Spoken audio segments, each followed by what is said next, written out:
Assalamualaikum warahmatullahi wabarakatuh. Selamat datang di channel Ngaji Jowo. Kali ini kita akan bacakan biografi Habib Umar bin Hafiz. Habib Umar bin Muhammad bin Salim bin Hafiz yang dilahirkan pada hari Senin 27 Mei 1963 dalam Hijriah 4 Muharram 1383 adalah seorang ulama dari Yaman yang kini tinggal di Tarim sebagai pimpinan sekolah Dar Al-Mustafa dan berbagai sekolah lain yang telah dibangun di bawah manajemennya. Habib Umar lahir di Tarim, Hadramaut, salah satu kota tertua di Yaman.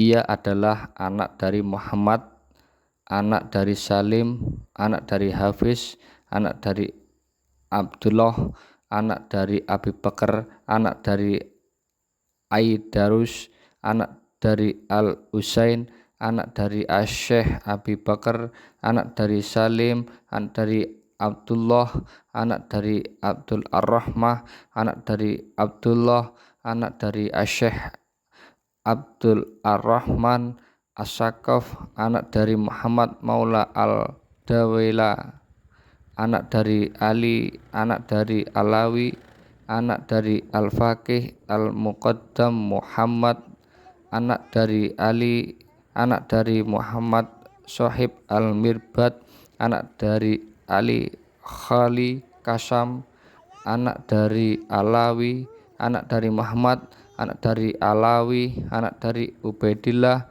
anak dari Al-Imam Al-Muhajir atau Ilah Ahmad, anak dari Isya, anak dari Muhammad, anak dari Ali Al-Uraidi, anak dari Ja'far Al-Shadiq, anak dari Muhammad Al-Bakir, anak dari Ali Zainal Abidin, anak dari Husain sang cucu laki-laki Kanjeng Nabi, anak dari pasangan Ali, anak dari Abu Thalib, dan dari Fatimah Az-Zahra, anak dari Nabi Muhammad SAW.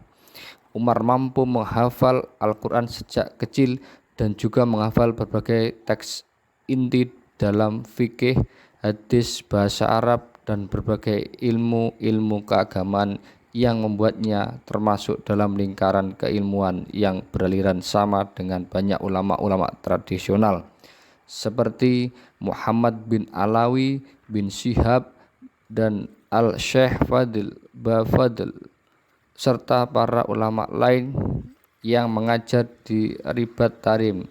Ia juga mempelajari berbagai ilmu termasuk ilmu-ilmu spiritual keagamaan dari ayahnya Muhammad bin Salim, yang darinya ia semakin mendalami dakwah dan bimbingan atau tuntunan keagamaan secara strategis.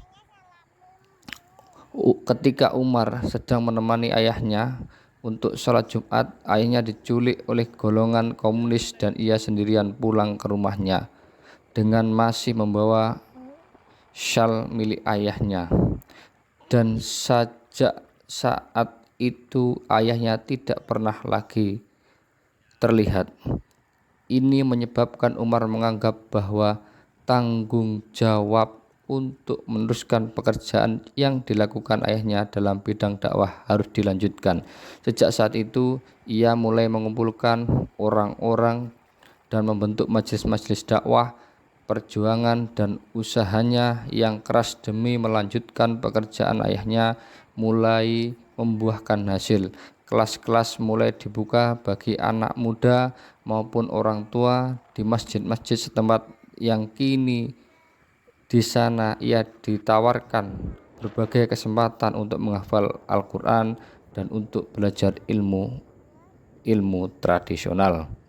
Karena kepandaiannya dalam menghafal kitab suci, Umar kemudian dikirim ke Al-Baida yang terletak di tempat yang tersebut disebut Yaman Utara untuk semakin memperdalam bidangnya tersebut. Kehidupan baru Umar di kota Al-Baida dimulai. Ia masuk sekolah ribat di Al-Baida dan belajar ilmu-ilmu tradisional di bawah bimbingan ahli dari Muhammad bin Abdullah Al-Hadar dan juga di bawah bimbingan ulama mazhab Syafi'i Zain bin Semit. Tak lama kemudian ia ditunjuk sebagai guru. Ia terus melanjutkan dakwahnya. Tempat dakwahnya adalah Al-Baidok dan kota-kota serta desa-desa di sekitarnya. Ia mendirikan kelas-kelas dan majelis, memulai pengajaran kepada banyak orang. Kegigihannya mulai menunjukkan hasil.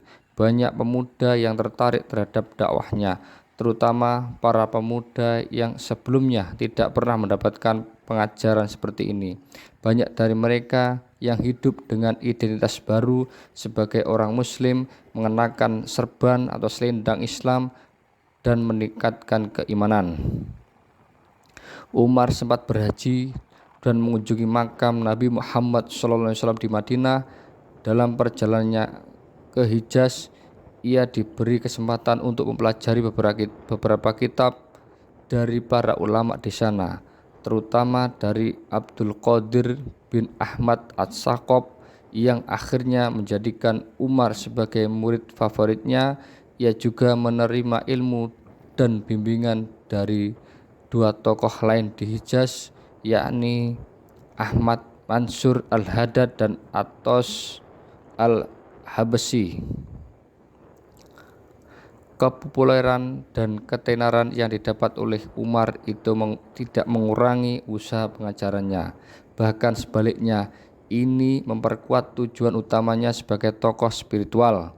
Ia selalu menekankan doktrin iman terhadap orang-orang yang berada di dekatnya.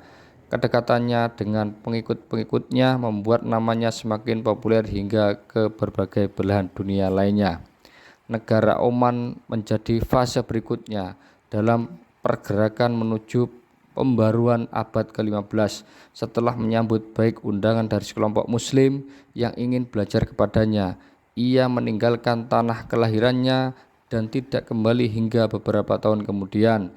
Ia juga memperluas pengaruhnya di kota Sir di Yaman Timur, kota pertama yang disinggahinya ketika kembali ke Hadramaut, Yaman. Di sana ajaran-ajaran dia mulai mengakar dan dibangunlah Ribot Al-Mustafa, sekolah miliknya. Hal ini adalah realisasi dan bukti konkretnya dalam menyebarkan pengajarannya. Sekian biografi dari Habib Umar singkat. Terima kasih. Assalamualaikum warahmatullahi wabarakatuh.